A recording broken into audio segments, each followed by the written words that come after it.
Oi meninas, tudo bem? Aqui é a Tatiana Silva do blog da Tatá e eu tô aqui hoje para bater um papinho com vocês sobre a minha transição capilar. Uma leitora minha foi lá no canal e pediu para que eu contasse um pouco como que foi a minha transição. Então, a última vez que eu alisei o meu cabelo foi no ano de 2015, né? Se eu não tô enganada, foi no mês de abril de 2015. Então agora em 2018 eu vou fazer 3 anos que eu não usei mais nada no cabelo relacionado à parte de alisar, como formol, alisante, escova progressiva, enfim, botox.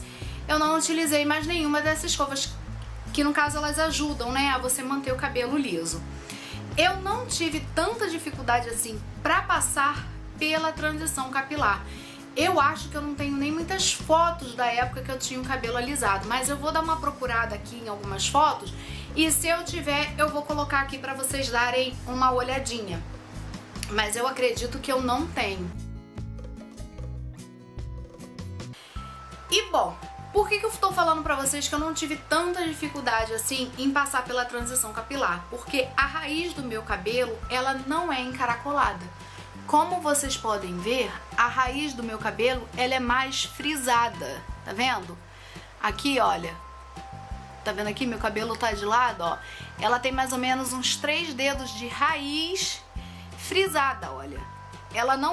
Ele não é um cabelo que começa a encaracolar da raiz. Por isso, eu não tive tanto trabalho assim pra passar pela transição. Por quê? Ele já começava a nascer aqui com uma raiz um pouco mais frisada, né? E o restante do cabelo, o meu cabelo nunca pegou uma progressiva que deixasse ele totalmente liso, como no caso da minha prima, a Paty. A Paty, ela fazia progressiva no cabelo dela, o cabelo dela ficava liso, escorrido, lavava, não precisava nem passar escova, secador, nada. Ela lavava o cabelo dela, deixava secar ao vento e o cabelo ficava liso. E o meu cabelo nunca ficou totalmente liso. Eu fazia a escova progressiva, a primeira semana ele ficava perfeito. Eu lavava o cabelo, mas eu tinha que secar com o secador. Nem que eu secasse assim, ó. De qualquer jeito. Mas eu tinha que secar com o secador. Da segunda semana em diante, eu já tinha que secar com a escova. Mesmo que fosse dessa maneira. Então eu consegui isso aí umas 3 ou 4 vezes a mais. Daí pra frente, o meu cabelo só se mantinha liso se eu fizesse escova com a prancha. Se não fosse dessa maneira, o meu cabelo não ficava liso, sabe? Aquele resultado que a escova progressiva dá, que ela dura em alguns cabelos. No meu cabelo isso não acontecia. Do segundo mês pra frente, se eu lavasse o meu cabelo e deixasse secar natural, ele ficava com esse aspecto aqui da raiz. Ele não ficava nem encaracolado e nem meio frisado. Então, como aqui já estava crescendo e ele ficava mais frisado, ele não encaracolava, ele não tinha cachinho. O único lugar que ele começava assim a aparecer uns cachinhos era aqui na parte de trás, mas muito pouco, né? Então ele ficava um cabelo mais frisado e as pontas é que ficavam um pouquinho mais espigadas. Era como se ele viesse... Como é que eu posso... Era como se ele viesse assim... frisado. Essa é mais ou menos isso. Era como se ele ficasse frisado nessa parte daqui de baixo. Ele ficava aqui frisado e um pedacinho assim da ponta esticada, mas era pouca coisa. Então, o que eu fazia para disfarçar isso? Coque e rabo de cavalo. Eu não tinha outra opção. Ah, e trança? Trança de rabo de cavalo? Seria isso? Acho que sim. É você prender o cabelo rabo de cavalo e fazer uma trança. Então, eram essas as opções que eu tinha. E nessa época eu trabalhava fora.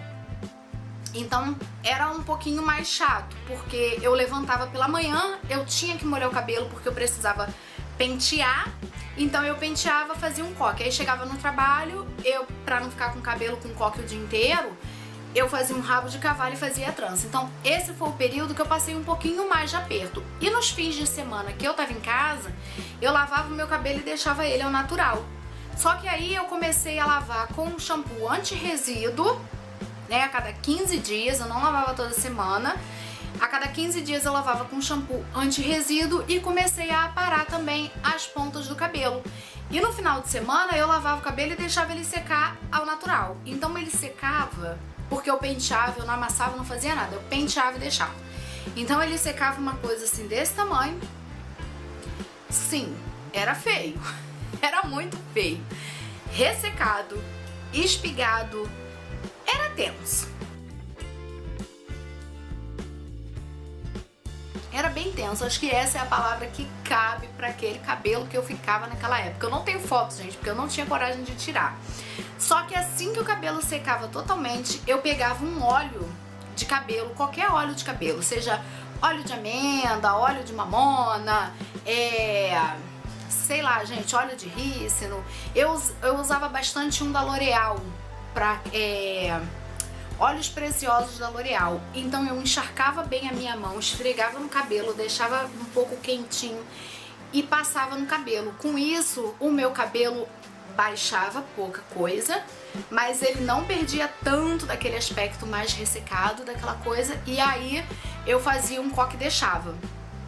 Quando eu soltava de tarde, né, assim, algumas horas depois, 4, 5 horas depois, ele tava com um onduladozinho. Então eu fazia rabo de cavalo e mantinha o cabelo dessa maneira. Mas o que eu quero dizer pra vocês que eu não sofri tanto com a transição é porque eu não passei por aquela transição que eu vejo muitas meninas aqui da internet passar. Que é aquele cabelo bem encaracoladinho aqui na raiz, aí vai crescendo encaracolado até aqui. Daqui pra baixo é uma espiga de milho. É aquela coisa assim, lisa, que você não tem nada do que você faz. Você pode fazer trança pra disfarçar, você pode fazer bigodinho, você pode fazer dedinho, você pode fazer o que for, que o cabelo não vai sustentar por muito tempo. Nessa fase, é a fase mais complicada que a gente tem, porque a gente só tem a opção de cortar o cabelo.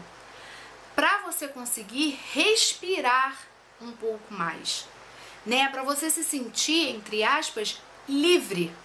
Porque essa é a palavra, é você se sentir livre. Então você corta e você fica com aquela sensação, caraca, eu vou ficar com o cabelo curtinho. Vai, mas aproveita esse tempo com o seu cabelo curto. Cuide do seu cabelo, que ele vai crescer. O meu cabelo, se eu não venho cortando ao longo do tempo, desses 3 anos, o meu cabelo acho que já estaria na cintura, mas eu não quero mais deixar o cabelo tão comprido assim. Não hoje, né? Não agora. Mas daqui a algum tempo pode ser que eu deixe o cabelo crescer sim. Vocês podem ver, ele tá sem corte, né? Eu gosto do meu cabelo mais repicado, ele não tá com corte. Eu tenho até que dar uma parada nas pontas novamente. E aí é onde fica a dúvida. Aparo só as pontas ou corto ele um pouco mais curtinho para ele ficar com mais volume. Então, por enquanto, ele vai ficar assim da maneira que ele tá, até eu decidir o que eu vou fazer. Eu não sei se eu vou cortar pra repicar ou se eu vou deixar ele crescer, porque já tem bastante tempo que eu não deixo o cabelo crescer bastante. Mas voltando a falar sobre cuidar do cabelo. Se você cuidar do cabelo, fazer hidratação a cada 15 dias, tem que tomar cuidado também nessa fase para não ter um efeito rebote, você tratar demais o cabelo além daquilo que ele necessita, né? Ao invés do seu cabelo ficar bonito, bem tratado, ele vai ficar ressecado, ele vai ter o que a gente chama de efeito rebote. Então você analise e pensa, sabe? Procure comprar produtos já para linha de cabelo cacheado. Procure lavar sempre o seu cabelo a cada 2 ou 3 dias, né? E aos poucos você vai conhecendo o seu cabelo.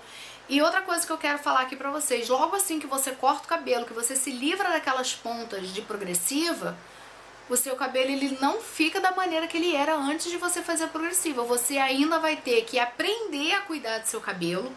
Você ainda vai ter que aprender a respeitar ele, porque ele vai ficar rebelde. Vai ser uma fase onde ele vai ficar rebelde, onde você não vai conseguir deixar ele da maneira que você quer, que você ache bonito, que você consiga gostar daquilo ali. Então essa foi a parte que eu sofri um pouco mais, quando eu cortei aquela parte de ponta de progressiva, que eu nem cortei tudo. Eu fui cortando aos poucos, eu fui tirando de pouquinho em pouquinho. Então essa fase foi a fase que eu passei um pouquinho mais de trabalho, porque nada pra mim tava bom. E só depois de eu cortar o cabelo mesmo, ele ir crescendo, eu ir cortando, ele crescendo, eu cortando, e não tem mais vestígio nenhum de progressiva no meu cabelo, é que meu cabelo hoje em dia tem esse resultado. Mas ele não era assim. Inclusive eu tenho uma foto, que se eu não me engano tá no Instagram, Se eu encontrar, eu vou deixar ela aqui pra vocês darem uma olhada, que foi no dia que eu dei o maior corte no meu cabelo. Meu cabelo tava quase na cintura e eu cortei meu cabelo aqui. Foi o maior corte que eu fiz assim na época de transição. Porém, foi o dia em que eu me senti livre. Totalmente livre. Bom, Amanda, então é isso. Eu espero muito que você eu tenha conseguido tirar algumas dúvidas. Caso vocês tenham ficado com algumas dúvidas, vocês podem deixar as perguntinhas aqui, que dependendo da quantidade de perguntas que tiver, se tiver aí pelo menos umas 5 perguntas, eu venho aqui fazer um vídeo respondendo a pergunta de vocês. Se não, eu vou respondendo aqui mesmo no vídeo, tá bom? Então, meninas, é isso. Se você ficou comigo até aqui, muito obrigada, né? E deixa aqui nos comentários, conta pra gente um pouquinho como que foi a sua transição capilar. E se você ainda não me segue nas outras redes sociais, todas elas são @blogdatatá. E tem também o nosso blog que tá sendo atualizado toda segunda, quarta e sexta, que é o www.blogdatatá.com. Um beijinho pra vocês e até o próximo vídeo. Tchau!